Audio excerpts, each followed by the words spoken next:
Gabriel Mouly, bonjour. Bonjour. On vous retrouve dans une des 6 prochaines chroniques que vous allez nous proposer cette année. On débute en ce mois de juin. Comment bien revendre un bien destiné à la rénovation? Comment bien le revendre ce bien? C'est une question qui se pose souvent.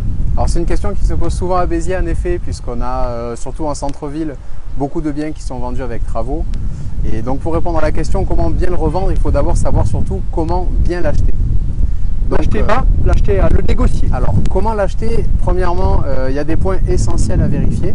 Donc, il y a évidemment les diagnostics obligatoires, thermite, électricité, qui permettent de bien anticiper les travaux qu'il y aura à faire. Et moi, je vous conseille aussi de faire venir un artisan spécialisé, notamment un charpentier, pour vérifier tout ce qui est poutre, si c'est du bois, etc., que ça soit en bon état. Pas seulement qu'il n'y ait pas de parasites, mais que la structure du bien, de l'appartement, de la maison, soit solide. Donc n'hésitez pas à y aller avec un artisan que vous connaissez, qui arrivera à bien juger plus d'informations, qui arrivera à bien juger justement du prix à émettre, qui arrivera à juger du prix des travaux. La deuxième chose à faire, qui est quelque chose d'assez important, c'est de se renseigner sur la valeur de la maison après travaux.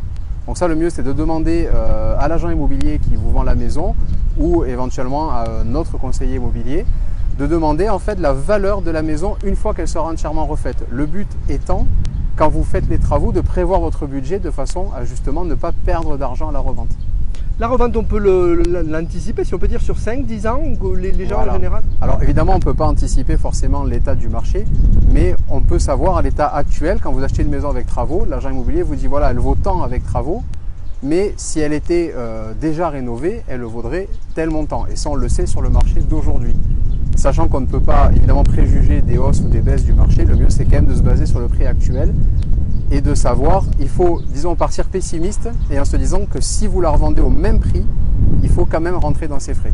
Parce que moi je vois souvent justement sur le terrain des clients qui ont acheté des biens à rénover, qui ont vraiment rénové, qui ont mis des prestations trop élevées par rapport au quartier, qui ont mis des parquets, des cuisines neuves qui ont coûté très cher, des magnifiques parquets, des fenêtres en bois extrêmement chers, dans des quartiers où le prix du marché dans tous les cas ne suivra pas et qui se retrouvent avec un appartement magnifique sur lequel ils vont perdre de l'argent et qui du coup sont obligés de le garder même s'ils préféraient le revendre.